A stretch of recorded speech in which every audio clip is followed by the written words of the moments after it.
Hello students, welcome back to the next English video. Today we'll be discussing on Unit 4, that is School Stories. The topics that we'll be discussing are making notes, expanding notes, speech in stories, fictionalized autobiography, poem that is metaphor and simile, semi-formal letter writing, and the last one is writing a diary. So let's begin with the class. Making notes. We all know what notes is all about. Making notes is a way of collecting relevant information for a task based on a reading or listening passage, and it's a very important skill for summary writing. That is when we tend to shorten the passages. Here you need to ignore all the examples and minor details and just get down to the essential facts or ideas. You don't need to write down the whole sentences. Just focus on the key phrases, and then you can group them, explain them, or you can join them together later if necessary, or use them as a basis for revision or planning a speaking or writing skill. So this is how we make a notes. Expanding notes. Expand, which means expanded or becoming larger, or increase in size or develop or extend. When you turn a list of notes into a piece of continuous writing, as you need to do when you are turning a plan into an exam answer. Here we first put the notes into a logical order so that one idea leads into the next and ideas which are related are expressed in the same sentence or in the linked sentences. The writing must be in full sentences and should no longer sound like a list. You need to produce an answer which is long enough to fulfill the task, but which does not go over the length limit you have been set. Here, remember you should not cross the length limit. Speech in stories. In narrative writing, we use a dialogue, that is a conversation between a characters, if it be a people or an animal. This dialogue, it gives a different varieties and drama to the telling of the story, and it also shows the relationship between the speaker.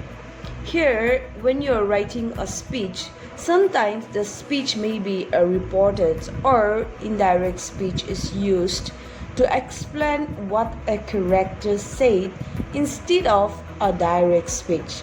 So speech in stories means a dialogue if it be a reported or indirect speech or a direct speech. This speech that is being used in a story is called a speech in a stories.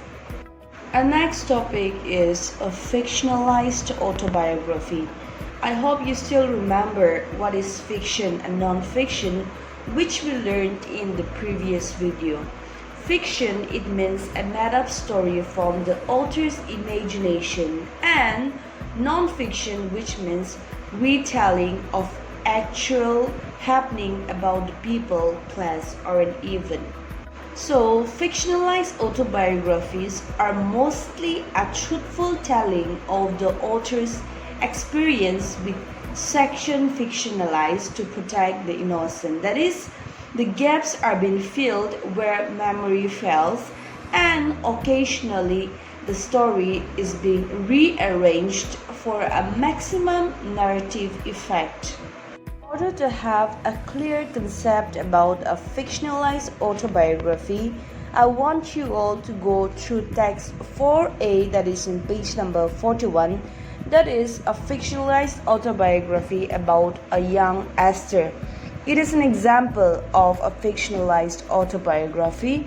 This means that though the events of the narrator's life are generally based on true experience, yet the stories are being exaggerated to make them more dramatic and to keep the reader engaging. The emotional responses are also made more extreme, and the speech are used to make the characters and encounter seems more vivid, though it is not likely that the writer would be able to remember every word that has been spoken in conversation which took place many years before, yet the narrator seems more powerful, having a feeling of a vivid. So this is all about a fictionalized autobiography. Next is the two poetic device, that is metaphor and similes. When we tend to go through this two poetic device, they seems to be same, but they differs from each other. Let's see. Metaphor. A metaphor is a word or phrase that is used to make a comparison between two people, things, animals, or a place. For example, the snow is a white blanket. Here, the snow is being compared with a blanket. Next example, he is a shining star. So here again, someone is being compared with a shining star. So a metaphor is a word or a phrase that is used to make a comparison between two people, thing, or a place. Similes. When two things are compared using like or as is called a similes. For example, you were as brave as lion. So here in this example, we can see that you, that is a person, is being compared with a brave lion using the word as. Next, they fought like cats and dogs. Here again, they, that is someone, is being compared with a cats and dogs using the word like. So these are some of the examples of a similes. In this two poetic device, we can see that they have a similarities, but the differences is that when a similes is being compared with something, they use the two words, that is like and as. So do not forget this. Letter. When we think about a letter, there's two things that comes in our mind, that is formal letter and informal letter. But today we'll be learning a new one, that is a semi-formal letter. What is a semi-formal letter? Semi-formal letter is something you write to a person whom you know but you do not share a cordial relationship with them. For example, if you write a letter to your friend's parents, then it would be a semi-formal letter. It is also used in non-formal relationship, but in this type of letter, it requires a respectful and polite approach. Though you are writing to someone in your family, you will not speak to them in the way you would speak to your friends of your own age.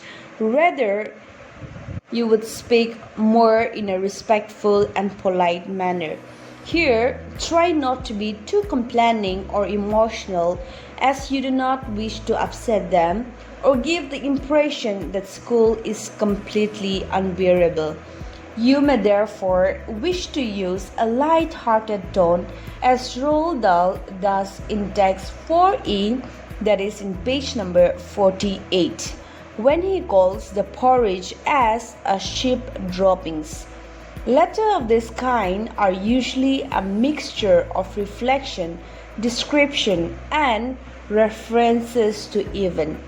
So remember, semi-formal letter is written to the person whom you know but do not share a cordial relationship, and in this type of letter, you tend to use more polite words. Last topic for today's video is writing a diary. I'm sure every one of us, we maintain our own personal diary. So a diary is a personal record of events, experiences, thoughts, and observation rendered to a man, an account of himself to himself. In this sense, diary writing may be regarded as a type of conversation or monologue, as well as a form of autobiography. Diary style consists of either simple sentences or compound sentences. This makes the writer seem simple and even childlike, but as you usually write a diary for yourself, there is no need to use a complex grammar.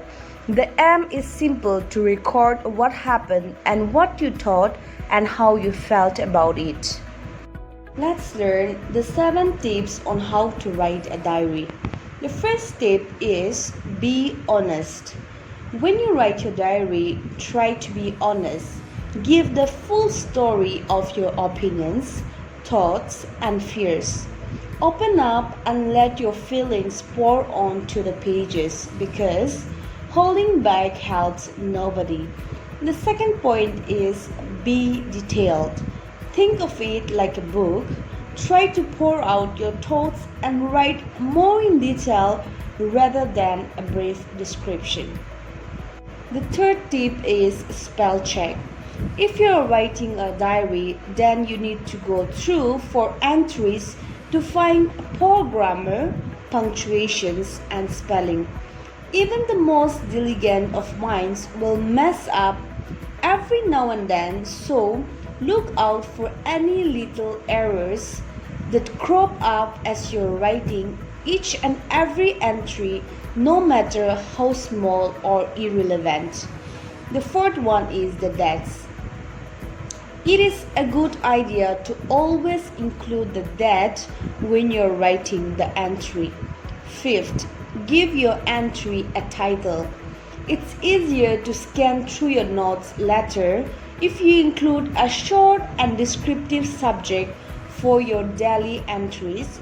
If not, it will just look like a pile of notes, hard to navigate in. The sixth one, write short entries. Most people start out by writing long diary entries, even many pages containing thousands of characters. It is not even required to write in it every day. The seventh one is don't worry if you can't add it every day. You're not committed to write in your diary every day only because you have a diary. Add to it whenever you feel. Skip a day, skip a week, it does not matter. What's important here is that you have to add to it from time to time, but the more often, the more fun afterwards.